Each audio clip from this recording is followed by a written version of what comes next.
Hey there, what's up? In this video, I'll give you a quick guide on how you can upload the invoice in Zoho Books.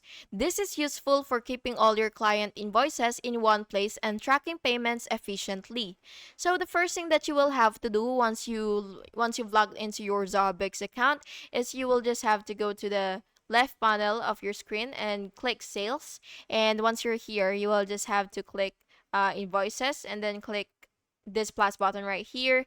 And now that you're here, what you will have to do is you will just have to click you will just have to look for attach file to invoice. So what you will have to do is just click upload file, and then you will upload your PDF or image invoice.